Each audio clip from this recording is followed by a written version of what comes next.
నుంచి high drama మధ్య కొనసాగిన విశ్వాస పరీక్ష ఘట్టం ఎట్టకేలకు ముగిసిపోయింది. 12 రోజులుగా జరుగుతున్న రాజకీయ చదరంగానికి ఇప్పుడుతో తెరపడినట్లే భావించవచ్చు. డివిజన్ కౌంటింగ్ కు స్పీకర్ ఆదేశించడం వెంటనే అధికారులు ఆ పని పూర్తి చేయడం జరిగిపోయింది. పళనిస్వామి విశ్వాస పరీక్ష నెగ్గినట్లుగా స్పీకర్ ధనపాల్ కూడా ప్రకటించారు. సభలోంచి విజయ గర్వంతో అన్నాడీఎంకే ఎమ్మెల్యేలందరూ బయటకొస్తున్నారు. అమ్మ గెలిచింది అంటూ నినాదాలు చేస్తూ సంబరాలు జరుపుకుంటున్నారు అసెంబ్లీ దగ్గర. ఉదయం నుంచి కూడా హై డ్రామా మధ్య ఇది అసలు ఈ రోజు విశ్వాస పరీక్ష అన్నది జరుగుతుందా లేదా అన్న ఒక తరుణంలో అనుమానం కూడా వచ్చింది. కానీ చాలా దిగ్విజయంగా ప్రతిపక్ష ఎమ్మెల్యేలందరినీ బయటకు పంపించి మూజువాణి విధానం ద్వారా విశ్వాస పరీక్షను జరపడం జరిగింది. పళనిస్వామి బల పరీక్షలో విజయం సాధించారు. అటు రాజ్ భవన్ కు చేరుకున్నారు స్టాలిన్. గవర్నర్ ని కలిసి ఉదయం నుంచి జరిగిన పరిణామాల్ని, స్పీకర్ తీరును ఆయనకు వివరించి చెప్పడానికి, అటు కేంద్రం కూడా ఇదంతా కూడా అబ్జర్వ్ చేస్తూనే ఉంది. ఎప్పటికప్పుడు వివరాలు కూడా అడిగి తెలుసుకుంటోంది.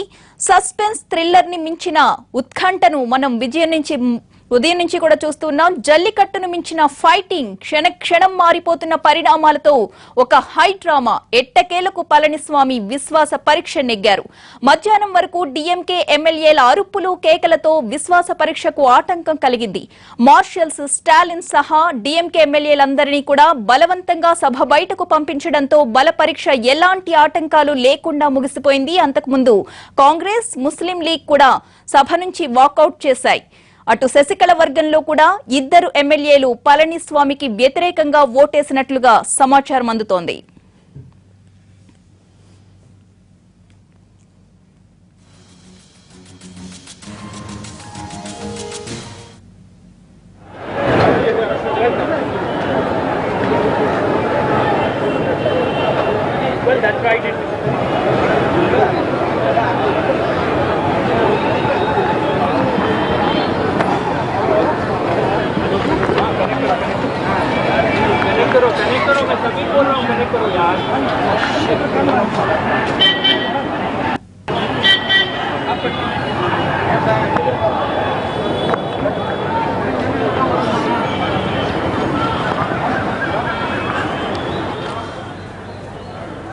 సస్పెన్స్ థ్రిల్లర్ ను మించిన ఉత్కంఠ, జల్లికట్టును మించిన ఫైటింగ్, క్షణం మారిపోతున్న పరిణామాలతో హై డ్రామా.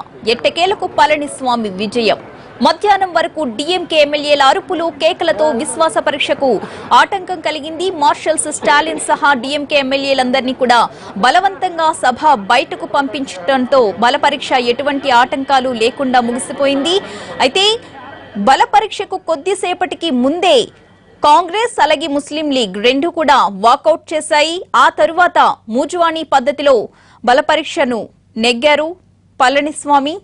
అయితే పళనిస్వామి వద్ద ఉన్న ఎమ్మెల్యేలలో కూడా 2 వ్యతిరేకంగా ఓటేసినట్లు తెలుస్తోంది. అనుకూలంగా 121 మంది ఓటు వేసినట్లుగా తెలుస్తోంది. ఆయనకు వ్యతిరేకంగా 11 మంది ఎమ్మెల్యేలు ఉన్నారు. 122 మంది అనుకూలంగా, 11 మంది వ్యతిరేకంగా ఓటు వేశారు. మొత్తానికి బల పరీక్షలో పళనిస్వామి విజయం సాధించారు. హై డ్రామా మధ్య కౌంటింగ్ మొత్తం పూర్తయింది. అమ్మ గెలిచింది అంటూ పళనిస్వామి వర్గం నినాదాలు చేసుకుంటూ అసెంబ్లీ నుంచి బయటికి వస్తూ ఉన్నారు.